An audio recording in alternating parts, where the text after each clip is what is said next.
Hey man, nice to meet you. I'm stoked. And if listen, I was excited to get you on. It kind of skipped my generation, so didn't really know from the Nickelodeon side, but just Sure. kind of learning and looking at your trajectory through the business and through your life. Man, it's like I was married to an actress, and number one, that's on its own is its own animal, right? Mm. But then as a kid, and you're kind of hit with all of these things, I'm just really stoked. And of course, Happy People Are Annoying is the best title ever Oh my for a gosh, thank book. you. Yeah, what came like I want to definitely ask that straight up question. Why did you feel like you needed to write this book? What was the impetus and the urge? I think uh, to the title, I walked around most of my life assuming that happiness was reserved for quarterbacks and people who inherited money and models and basically just like all the things that I wasn't. And I assumed that people had received some sort of manual or instructions on life at birth that I was just not privy to. Mm. And so when I walked around looking at these people who seemed like they had an ease about them, that they weren't terribly worried about what other people thought, I was dumbfounded and frustrated, and I confused my hypersensitivity and obsessive thoughts and sort of like nihilistic outlook on life as being real life. Like these happy people are they're just not taking life seriously. Oh wow. And it took me a really long time to sort of define happiness for myself, what it would become for me, and inevitably my sort of conclusions on happiness in general. And sort of this book is that journey. Wow. Well, that's, I mean, any shape, any age, any gender, that is ultimately the goal, right?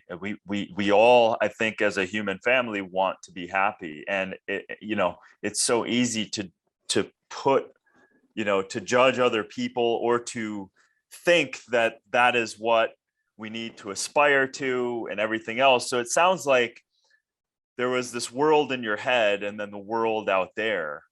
um, Hmm. and so how did you kind of start to crack? Obviously, you went through, you know your mom calls you scrappy, financial hardships, hell, just being in this type of business. How did you get the grit, I guess? So I'm backing up a second because I definitely want to know, because I relate to kind of working hard and figuring things out, and I think that's a skill and a learned behavior, um, and there's a motivation there. What was, you're starring on the Nickelodeon, you're doing all these movies. Were you feeling not happy? Were you? What was the? It was like the thing going on in your head versus the things outside. Like what was going on? Certainly, I don't know if I don't even know if I would describe it as lack of happiness, but more of like an overall dis-ease. I was just uncomfortable. You can be the happiest person on earth, but if you have a pebble on your shoe in your shoe all day, by the end of the day, you're gonna be like, I'm gonna kill someone. Like, Right. and that's what it was for me. I I make this analogy in the book about the first time that I sort of found drugs and alcohol was that if you've been carrying around like a metaphorical backpack your whole life full of like really heavy weights, and for most of us we don't even know that it's on, and suddenly you do something or you ingest something that immediately makes that backpack disappear, at least for the moment, and suddenly you're like, oh my god, like I've been walking around with this impediment, but now I feel so free, and my legs don't hurt and I'm not bogged down, I can run even. And that's sort of, so that's what I was carrying around this backpack, and and literally and metaphorically, because a lot of my discomfort presented itself in overeating and got me to weighing 300 pounds when I was 16 years old. So it was a real it was a real journey to even become aware of that sort of emotional backpack, and then how to slowly, let go of its contents. Right. Yeah. So you're feeling uneasy between your ears. You're gaining this weight. You feel, not uneasy inside. And then you Yes. find an addictive substance, and it makes that go away. I mean, it's good at its job, right? It's the addictive substances are really good at their jobs, and that's the that's the challenge. There's just a heavy debt to pay. So Yeah, when was diminishing that? returns. Yeah, exactly. When was that you kind of realized or started and realized you had a problem, maybe? I was I was just turned 18, and I had basically over about a year and a half lost over 100 pounds, because I had, you know, gotten this career and this thing that I dreamed of, and starting my own TV show, doing the kind of comedy I love. But I was so limited because at that time in the early aughts, it was like, it was, way before the body positivity sort of inclusion sort of movements we're seeing now, which are outstanding. I walk around the mall with my son all the time because we love a food court. And you look in the windows and you're like, wow, these body types were never represented growing up, and suddenly now they're on gigantic displays, and I think it's awesome. But I just, I was 17, and I got to this point where I realized, like, I had self-limited a lot of my life. I walked around with this governor on when I would be invited to parties, or, because I was on a TV show, so I had some cool opportunities, but I wouldn't allow myself because I was too insecure. And I realized at like 17 years old, I'm either going to continue to miss out on opportunity, or I'm going to finally have to face this thing. And that was sort of the impetus to starting to lose the weight. But unfortunately, when it was all said and done, and I'd crossed this invisible finish line I thought was going to fix me, I was the same head in a new body, and I had to find a new medicine. And drugs or drugs specifically were much more efficacious and less calorie dense. Yeah, yeah. So it was a good mix for me, for a guy like me. I mean, it's so important. I think the things that you said in terms of, like, of course, moving into a healthier way of living, losing weight, that's great, and we should all find our journey into taking care of ourselves. And and also, it's not a one trick pony, right? Mm. There's a lot of layers, mentally, emotionally, spiritually. All of these things go on, and because you moved the goalpost of this new body, doesn't mean that all this other stuff magically and miraculously moved away. So how did you then what did you do then? So the weight's gone, the goal, like, you thought you were going to feel better, and then it didn't. How did you then start to navigate that? And I'm so curious as to what that kind of final switch was to realize maybe some of the things that are really the stories that are really going on underneath all of that. Well, I think there were these moments of feeling, at every turn. For me, pain is the great motivator. You never learned anything on a good day.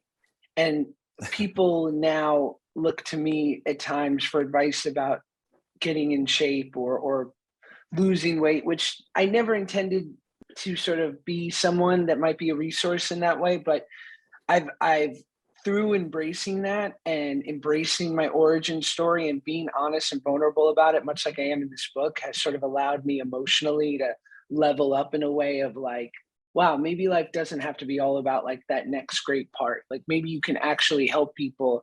Maybe you getting to do this very specific cool thing that very few people have been allowed to do can be about more than just you, and it can actually serve people. So there were just these moments, and I tell people when they want, and I get it, everyone desperately wants a hack on how to get in shape. Nobody wants to hear like, well, eat less and work out more. but that was sadly, or not sadly, but unfortunately, that's the way I did it. But I always tell someone who's looking for some resource, I say, here's the good news. If you are utterly sick and tired and you are you are done with doing it your way, and you feel like if I don't fix this soon, like I might just give up, it's a great place for change. Like, congratulations, you're in the perfect place to do something about it. And so yeah, so that was the impetus that got me to lose weight. And then I found drugs and alcohol, and suddenly I thought I was the attractive, confident, sort of debonair Jewish James Bond that I always wanted to be. And that had diminishing returns. And I quickly blew up my life and was breaking my mom's heart on a daily basis and running from the police and what have you. And so that's a couple more years. And then I tell this story in the book, and because a lot of it is about these imaginary finish lines that we think will fix us. It was 2008, and I had this movie that went to the Sundance Film Festival. And I had always told myself, my whole life, I've been working against a stereotype. I didn't want to be the overweight guy. I didn't want to be the fat, funny guy. And I didn't want to be the kid actor. I wanted to be normal. I wanted to be typical. And I wanted to be an actor amongst actors without some caveat. And I'm at Sundance, and I've got this movie that I'm starring in called The Whackness with Sir Ben Kingsley, my favorite actor. And it's premiering there, and I had dreamed of this. And like at the screening, the first night is Quentin Tarantino and all these impressive people. And I just was like, I did it. You're not the chubby child actor. You have arrived. And the next morning I woke up and said, I got to get the hell out of here. Because I was so uncomfortable with the prestige and the eyes. And it confirmed my worst suspicion my whole life, which was, oh no, Josh, you're bottomless. Like, you tried food, you tried chemicals, and now you're trying success, and nothing will fill you up. And I got sober 2 weeks later. But it was a lot of bottoms to get to that point. Wow. Well, that such a beautiful story. And I love the fact that, that honesty and that vulnerability is like, right. It's like, it's so elusive to the addictions and the pain doing push-ups in the parking lot, right? And Yeah. and it sounds incredible that number one, I heard like maybe some gratitude coming in there for what you have around you and what your life is, but the blaring thing is the honesty that you were starting to tell yourself. And I think that is the keys to the castle, I think, for anyone, right? So what was that? So that self-reflection, I can't help but to go, yeah, man, you have some guides, some angels, some protectors that were always there, kind of like, okay, well, you tried that. Let me just throw another little wake up for you, Yeah. and that's the beautiful thing. But you also listened, and you actually took action on that. So it's quite beautiful, especially at your age. I've obviously got to hang around with Zac Efron a lot doing our TV show, and there's very, although different, but there's very similar things that we all do, I think, that is just amplified. And certainly in your scenario, where you get the glitz and the glamour and the things like that, and it's like, oh, it doesn't fill me up to the things that are actually required to fill up to be content and joyful. And so I just want to, number one, just want to straight up say congratulations, and I just want to say that's amazing, and I'm proud of you. I know we just met, but I'm proud of you, because that's a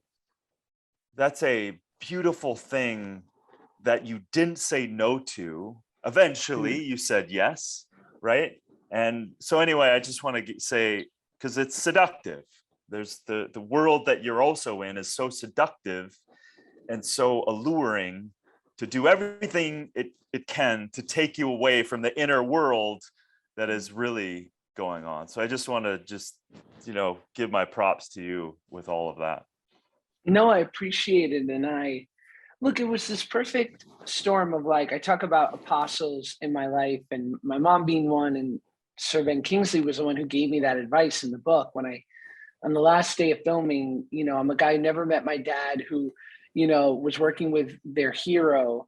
And I think I was just like weirdly looking for a surrogate father figure in that moment. But I looked at him and I just said, Sir Ben, like, since this might, be the last time we see each other for a while, do you have any advice? And what I wanted him to say was, here's the secret to winning an Oscar. But but instead he said, find your apostles, surround yourself with people who make you better. And if there is a moment in which you find yourself in a room with people who aren't that way, I would leave immediately, because it would behoove you to find people that not only rejoice with you, but are also there during the really challenging parts of your life. And to me, an apostle always reveals himself in this way. If you're wondering who an apostle is in your life, just think about the last person who pissed you off because they were right. Because whenever an apostle in my life, whenever they convey something to me, there's no way I could have come to it on my own, because I would have, right? So my reaction is always this: when someone like my mom or Sir Ben or whomever like tells me something I need to hear and is willing to hurt my feelings for the greater good, because I always have this reaction: screw you, I'm the worst, they're probably right, but it's too late, screw it, I'll try it. Like, those 4 steps happen. And I find people like that, what they do is they plant a seed in your brain of a truth tree. And over time, it grows into like this spectacular truth forest. So maybe the moment they plant it, it's too small to notice. But over time, and that's where I was at the end of, after Sundance. It was this mix of enough seeds had been planted by people that I trust to realize that the jig was up. And then B, people, they say, addicts, alcoholics, we're really great at responding to catastrophe. Like, if you have someone in your life who reaches out and says, I can't take it anymore, I've been drinking, I lost my family and my job, like, don't let them take a nap. Like, go pick them up right away and, like, get them somewhere that offers help. Because if you let them kind of take a nap and have a sandwich and dry out a little bit, that the intensity of that feeling might lose its power. So, like, to your point, I'm glad I reacted for one of those moments for me. But I think those people, maybe not young people who overdose, but like people, those guys you see who are 40, 50, 60 years old, and you're like, man, Jim never could get it together, or Rick always just seemed to be, self-sabotaging. It's like, they had those moments too, probably, but they didn't act. And they were like, I'm sure I can just drink this feeling away. So it's like, you're right. It is important at those crossroad moments to take action. Yeah. And was there a moment, because I know Heath Ledger and the death of him had a big kind of shift. Was that also a kind of another supportive structure to kind of help you get your act together? I think, you're right. I tell this story in the book where, before I left Sundance, they were like, Peter Travers, who's the editor, the film reviewer, one of the most sort of respected names in journalism when it comes to movies and television, and he's been the reviewer for Rolling Stone for decades. And they said he loves the movie, he'd like to interview you. This is like a big deal. If he likes your movie, it means a lot. And I was like, okay, of course. And I'm sitting there and we're doing the interview and he's lovely. And I remember about 10 minutes into the interview, a producer stops the interview and says, I just wanted to tell you, Peter, that it just came across the, sort of the internet that Heath Ledger died. And this just like collective sort of gasp went over the room, and publicists and producers and everyone's running to their phone, and people are getting choked up. And, people that never knew him, they just, like me, were fans. but it was this moment where I saw the impact that it can have when someone loses, their battle in that way. And I think the great lie that most, people in the depths of their addiction tell themselves is like, well, I'm just hurting myself. If you had my head on your shoulders, you'd drink too. But in my experience, it couldn't be more the opposite. We become nuclear and we radiate everyone who is, dumb enough to love us. And so seeing, I remember it was Heath Ledger, and a week before that was Brad Renfro, who was another great actor. That both guys, younger than 30, who both passed away of overdosing, and it was like, oh, I think that really resonated with me. Of like, I look up to these guys, like it could so easily have been me, or could be me next. Yeah, and again, like it's taking those little, because I think, the universe is communicating with us at all the time, right? And it's whether if we want to push it away, say yes to it, or, just bury ourselves in the next addiction. I'm very familiar with addiction. I escaped it, but my father didn't. So Wow. he passed away from alcoholism after 30 years being sober. So you see that, and it's very, and I have a very close friend of mine right now, who's extremely in a hard position right now. And Wait, your dad was sober for 30 years and then drank and passed away? Yeah. Wow. Well, can I ask you, what was that like watching that? It was it was brutal, right? So I have you can't see it because of the beard, but the first time he got sober was he accidentally threw me into, and he did accidentally throw me into a sea of beer cans in the garage and cut my chin open. That's what shocked him into his first sobriety. So I was 4, and then from there he was sober, and he went to meetings and he spoke at them. He was proud, and like he worked the program. And then I think a bunch of things started, breaking him down, right? He had another family, he had some other kids, he had more Wow. pressures, he wasn't feeling good in his body, and then demons that weren't, I would say, from his own childhood, weren't quite squelched, and they came up it really was as if no time had gone by, and in and out of rehabs, and and this is what he said to me, he'd never had drunk after he got sober the first time. So once he did it, it was kind of some seal was broken, right? So he wasn't flopping back and forth. It was only once. He stopped drinking, and then boom, he just couldn't get it together. So it was gnarly. And you're just watching, you're watching. And so I go back to what you said, the nuclear event that has on the people around you is so bloody difficult. And that's what unfortunately, which is why in terms of the 12 step, you have as part of the process of acknowledging this place that you've been in that has caused a lot of destruction. So Oh yeah. Yeah. But and to your point, I'm so sorry about your dad. It's like, and they sort of tell you like a lot of in 12 step primarily, but it's like, they're like, for many of us, relapse is a part of our story, and like, we don't shoot our wounded, right? So, whatever happens, like, just come back. You will always be welcome. It'll always be here. But the only fear is that you might never make it back. And also it's wild when you see people with real long-term sobriety, 20, 30 years, and they do go out, they pick up like they're, 23 again. But and they just can't handle it in the way that they did then. Yeah, it's pretty crazy. So I'm intimately aware of the last years of his life, of really speaking to him and then talking to his counselors, and this is a beautiful human.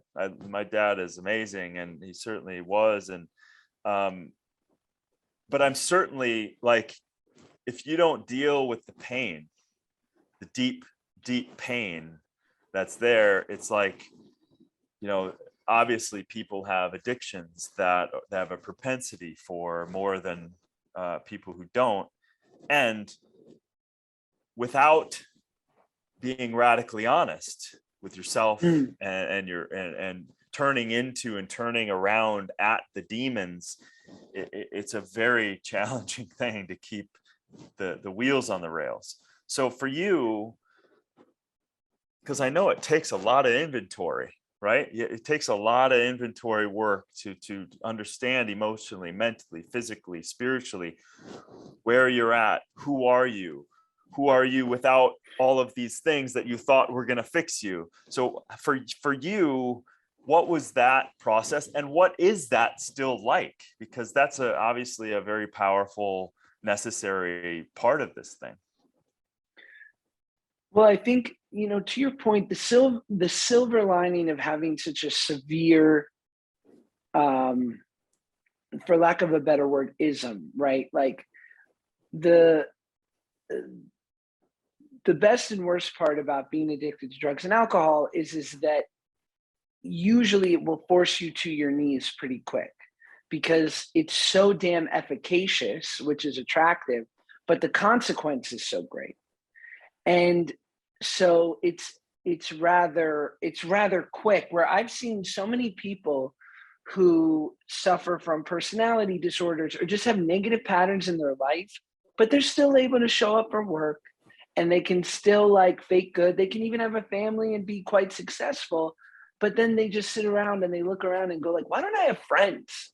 Or like, or why don't, why do people talk behind my back? And it's like, they're the good thing about what I went through was I was forced to look at myself, because to not would mean possibly drinking and using again. And that would certainly mean, at the very least, hospitals and institutions, and maybe jail or death. And so sorry, go for it. Yeah. So, I mean, and that's the way, right? It is the way. And for all of us, and for people listening who are not addicted, listen, on some level, we're numbed out. We're not living our life in the fullest way possible. We're distracting ourselves. Hell, you can make an argument that all that shit is also some sort of addictive thing, keeping you from your own truth and letting that pain run you. I mean, obviously you've had struggles and not having a dad around, and that pain. What were some of the, share what you want, what were some of the biggest kind of ahas of like, oh shit, I'm holding on to this, I'm holding on to that? What were some of the biggest challenges that you found yourself moving through? Yeah, I mean, I think there were certainly negative patterns, and to your point, right? And I always say this, like, we all cross an invisible line, and I don't know what it is for anyone else, but I believe it tends to be somewhere between 27 and like 32. That's like, if you are messed up before you're 27, everyone will make an excuse for you. His bad parents, or not that I had bad, but oh, I didn't meet his dad, or he had bad parents, or he had, like, they'll look for ways to give you an out, because they feel like, he's young enough, maybe we can help him. At some point in your late 20s, you will cross an invisible, what I call the invisible loser line. And if you don't get your shit together, no one's going to make an excuse for you, because they're going to go, you know what? Me too, but I figured it out. That's what they're going to say. And they're going to be like, get in therapy, get a gym membership, like, get it together, bro. Cause like, we're all 30 plus here, and like, nobody had it easy. Right. So I think like, and I don't want to make light of anyone's story. And while I've certainly had my challenges, I know that I was spared in so many ways. I mean, I had one incredible parent who totally looked out for me. So, I don't want to make light of some of the trauma people have dealt with, but I think, to your point, it's all incumbent on us to, sort of self-parent a little bit, because even the best parents can't fill every single gap perfectly. And And yeah, I think, look, I had to face the dad stuff, and then I turned men into a surrogate father figure, like any man in my life into this surrogate father figure, and I would set them up for I'd set myself up for disappointment because they could never live up to this like fake pedestal I'd put them in my mind. And then I saw it start to happen with women, right? Because I would date and you know, kind of have, I don't even know if you call it relationships as much as, you know, you start dating the same person for a couple weeks or months. And when your father leaves you, it kind of makes you think, oh, well, if the person that was supposed to stay leaves, then anyone could stay. And so when any natural conflict would occur in relationships for me, that's just natural. And if you walk through it, you become closer. I would head for the hills. Like I had a total Tony Montana outlook on life, which was like, let me show you how little I need you. Like, don't you worry. Like, I've been through this and I'm going to let go of you before you can let go of me. And of course, that was a super attractive quality and just made, you know, not a fair amount, but, you know, a couple of women quite frustrated with my behavior because I was not emotionally capable. Right. And so then I mean, you have your own children now, you have a wife, and with the right pairing and the right vulnerabilities, hell, that can make a big difference in your life. How has that helped you in your life, having a wife and wanting a person that's, I would imagine, willing to go toe to toe with you and be honest and open? How has that been? Oh my God, my wife doesn't like she is not eh, she's not a fan of any of my greatest hits, and I can't stand it.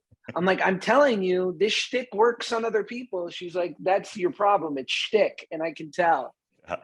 um, but you know, I never could have attracted someone like my wife who's as healthy and as full of as much of a full person as she is. Had I not done this work on myself, she would have had for the hills, or at the very least been like, cute guy, but maybe I'll you know, keep my distance. And then in having my son, you know, I figured that I had been raised by a woman and having done as much musical theater as I've done, that I would surely have a girl. And my wife and I didn't find out until my son was born what the sex of the baby was going to be. And then when my son was born, I realized, oh, of course I had to have a boy, because I had to fix the bad feedback loop. I had to be for him what I always wished my father was for me. My dad died before I ever got to meet him, so I never got an amends. But like I say in the book, like sometimes your amends comes in the form of, sometimes you give the amends to yourself by not passing the trauma to the next generation, by sparing the next, you know, group of humans, you and allowing them to not be bogged down with your dysfunction. You've made this like roundabout amends to yourself, and that's how I feel. And it also made me have empathy for my dad, because I was totally what would be the word? It was just, I was so pleasantly amused by all the nuance and like the mundane tasks of a baby, be it, you know, long walks. I would take him on these long, you know, 3, 4, or 5 mile walks to just give my wife 2 hours to nap, and he'd be in the crib or in his carriage, mostly asleep. Or when I had to go to the pharmacy to get him medication for an ear infection, it was like, there were all these moments that I thought were hilarious. And then I realized, oh, my dad missed all this. And he was just a guy who messed up. And I'm sure that wasn't easy for him.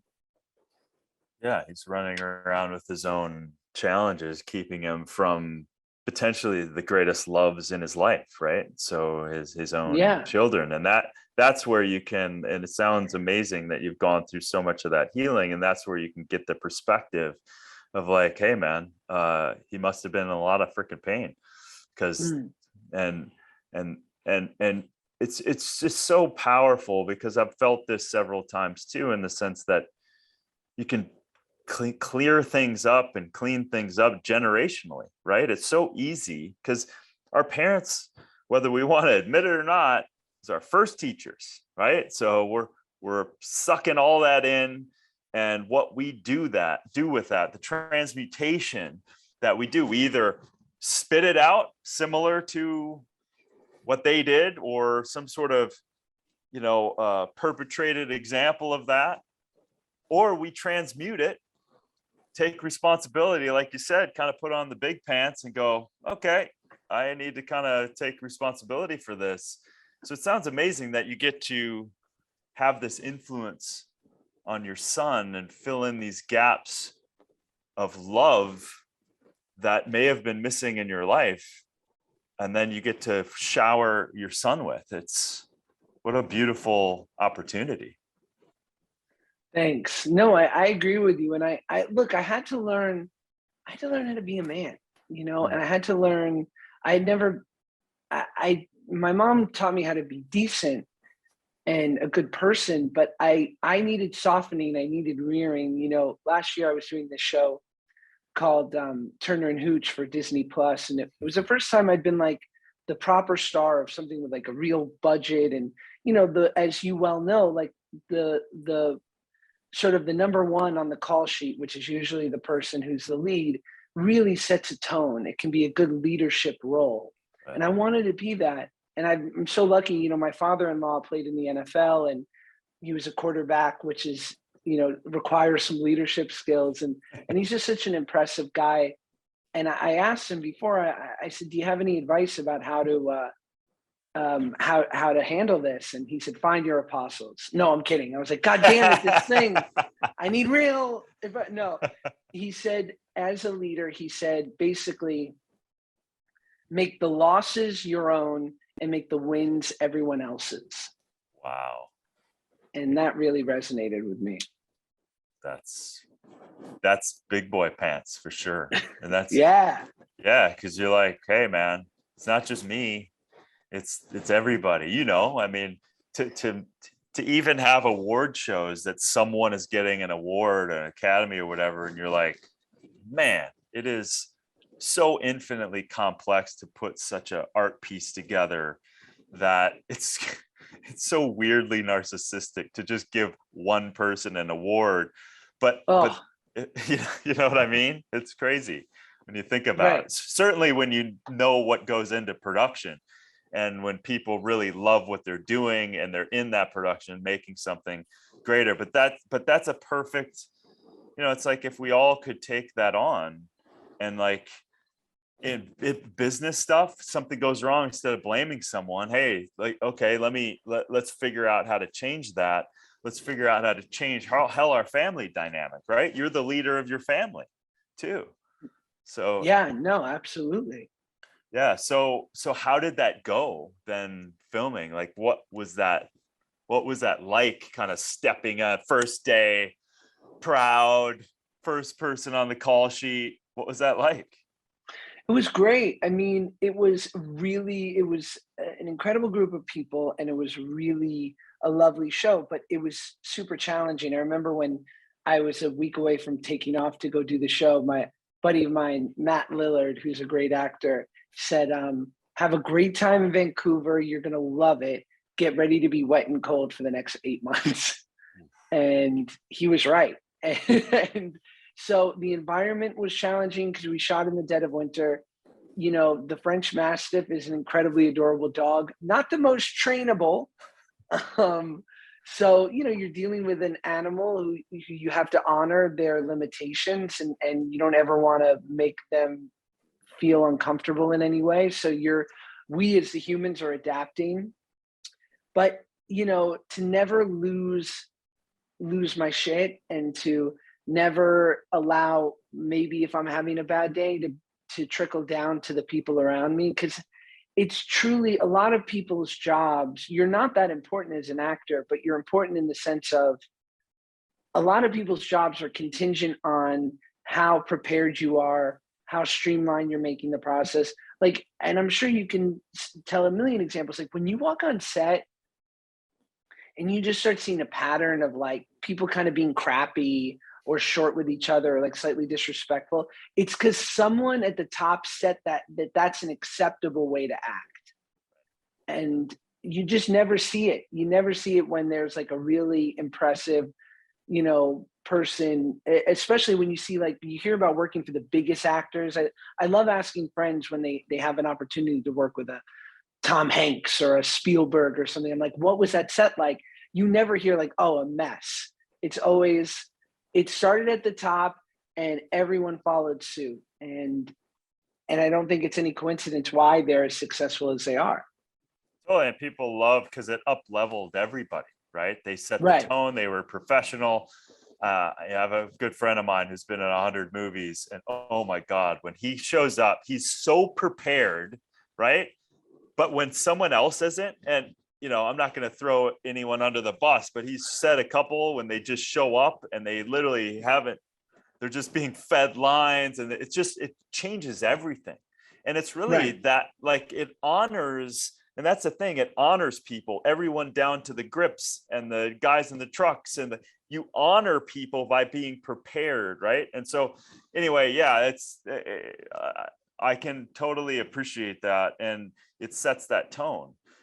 Even Right. when you're uncomfortable, you kind of have to be a little reserved and figure out other outlets to deal with that, I'm sure, because complaining is definitely not going to be attractive in that scenario. Yeah. I mean, like, you find your one or two like angels on set, and it's usually like a makeup person or someone else, who's similar to you. And every now and then you're like, I need a cigarette and we got to go talk for 15 minutes. And you go and you do it off set, and then you try to just come back. And yeah, I think it's really, that energy is really important. And even like one thing when I was doing Turner and Hooch that I tried to make sure I did was, a lot of times, because TV scripts are changing the night before up to the day of, so it can be challenging to memorize that stuff, especially when you're a cast member, so you're constantly getting new stuff. But I always tried to have my stuff down, like never with the pages in my hands during rehearsal, because I figured if other people saw, they're like, oh, the guy who has the most lines seems to be able to get them down, I should too. And then the crew goes, oh, like these actors aren't going to take an additional 6 takes every time because they keep fumbling. They're like, great, I might actually get to see my kid tonight before he goes to bed. Right. So everyone's just a little more joyful. Right. And I think everyone listening obviously doesn't get to be in that scenario, but we are in those scenarios. We are the Mhm. example of our children, we're the examples to our employees, we're the examples of the people that we're working with. And so when you show up and you're prepared and you're passionate and that has definitely a ripple effect. And it also, if I think energetically, just kind of kicks out the people that are not that. And it's Right. also, that's also important for us who like to be prepared to realize, hey, that just doesn't fit. So we gotta keep moving on. So what are you excited about now? Like, what are you doing? Because you have this inner relationship strength with yourself. This is kind of like what feels to me like a new world for you. Obviously, it's not new in the sense of yesterday, but Sure. like your gratitude and your ability to create is from a new place, I would imagine. So what are you excited about now, and what are you excited about just in general in terms of where we can go? Well, it's kind of two questions. Let me just start with, what are you excited about now? I'm really into my son. I really like being around for him, and hopefully, we'll have another kid, and just kind of enjoying that domestic experience, because I never had it. And so I find it totally trippy. I love watching things through his eyes, and just getting, I feel really lucky. I follow this page from my friend Ryan Holiday, who writes a lot about stoicism, and it's Oh yeah. called the Daily Dad, maybe, or the Dad Stoic. But it just basically is like, your child is here because you brought them here. You made the decision to be a parent. It's all on you. And so, like, you gotta do it. And when I lean into that, I remember the other day, it was, there was a question of auditioning for a show. It was actually in Vancouver again, and it could potentially bring me there 10 months a year. And I probably wouldn't even get the role. But I didn't even go for it because thankfully I've got enough opportunity, with social media and whatnot where I can, pay my rent. But also just I said, I don't want to uproot my family. Like my son loves his school and my wife works and she's got all her sort of family and friends here. And I realized even in just a small nuanced way, like, wow, that's so lucky that I can pick that. Cause so few, so many people are like, I don't have a choice. I have to be away from my family because I have to provide. And so I feel really lucky. And I know that, in the book, I say this. Neil Brennan, who's a famous comedian and helped create the Chappelle Show, I interviewed him for my podcast years ago, and he said, you'll probably get everything you always wanted, but not in the way you expected. And then he took a moment and said, actually, you'll probably always get what you wanted, but by the time you get it, you won't want it anymore. And I found that to be pretty true. Amazing. I love that. So, hey, so where can people find your podcast and where can people follow you on YouTube and social and all of that stuff? Because I think there's going to be a lot of people who want to do that. Oh, thank you. Yeah, my podcast is called Male Models, and you can find it Spotify, Apple, and or follow me on Instagram at Shua Peck. And yeah, those are kind of my mainstays.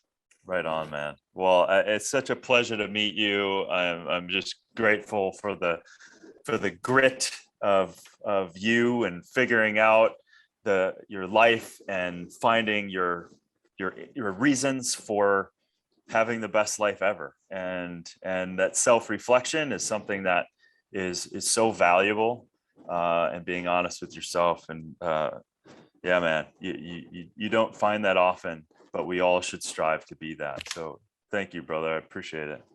Dude, this was awesome. Thank you so much for having me.